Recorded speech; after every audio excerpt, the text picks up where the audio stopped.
ಕೊಣಾಜೆ ಗ್ರಾಮದಲ್ಲಿ ಹುಟ್ಟಿದವ. ಈ ಥರದ ವಾತಾವರಣ ಇರಲಿಲ್ಲ ಸರ್. ಈ ಜಿಲ್ಲೆ ನಮ್ಮ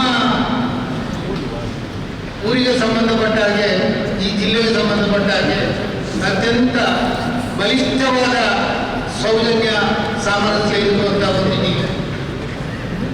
ಒಂದು ಬಹುಸಂಖ್ಯಾತರ ಮನೆಗೆ ಹೋದರೆ ಯಾವನಿಗೂ ಹೋಗುವ ಒಂದು ತುಂಡು ಬೆಲ್ಲ, ಒಂದು ಗ್ಲಾಸ್ ನೀರು ಕೊಡುವಂಥ ಪದ್ಧತಿ ಇವತ್ತು ಅದೆಲ್ಲವೂ ಕಾಣೆಯಾಗಿದೆ.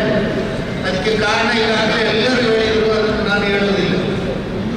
ನಾನು ಹೇಳುವುದಿಷ್ಟೇ, ವಿದ್ಯಾಸಂಸ್ಥೆಗಳಲ್ಲಿ ನಮ್ಮ ಮಾನ್ಯ ಪುರಾಣಿಕರೇ ಹೇಳಿದರು, ಅದು ನಿಜವಾಗಿ ವಿದ್ಯಾಸಂಸ್ಥೆಗಳಿಂದಲೇ ಈ ಮಕ್ಕಳಿಗೆ ಇವತ್ತು ಸಾಮರಸ್ಯ, ಕೋಮು ಸೌಹಾರ್ದತೆ, ಈ ದೇಶ ಪ್ರೇಮ ಕಲಿಸಬೇಕಾಗಿದ್ದು ಮುಖ್ಯ ವಿಚಾರ.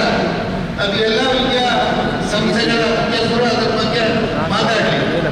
ಈಗ ಹೆಚ್ಚಿಗೆ ಮಾತಾಡಲಿಕ್ಕೆ ಅವಕಾಶ ಇಲ್ಲ. ಈ ಸಭೆ ಕರೆದಿದ್ದಕ್ಕೆ, ಇಲ್ಲಿ ಸೌಹಾರ್ದತೆ ತರಲಿಕ್ಕೆ ನೀವೀಗ ಪ್ರಯತ್ನ ಮಾಡ್ತಾ ಇದ್ದೀರಿ.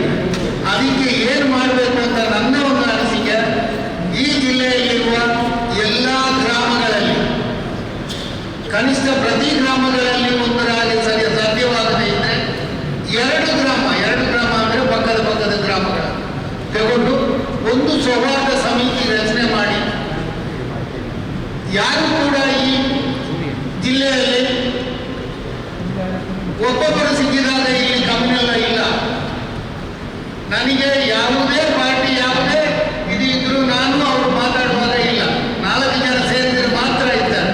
ಅದು ಜಿಲ್ಲಾ ಮಟ್ಟದಲ್ಲಿ ಇರ್ತದೆ ವಿನ ಹಳ್ಳಿ ಮಟ್ಟದಲ್ಲಿ ಆ ಥರದ ವ್ಯವಸ್ಥೆ ಕಮ್ಯುನಲ್ ಇವತ್ತೂ ಕೂಡ ಈ ಜಿಲ್ಲೆಯಲ್ಲಿ ಅಷ್ಟು ಅತ್ಯುತ್ತಮವಾಗಿ ಎಲ್ಲ ಹಿರಿಯರು ನಡೆದುಕೊಳ್ತಾ ಇದ್ದಾರೆ.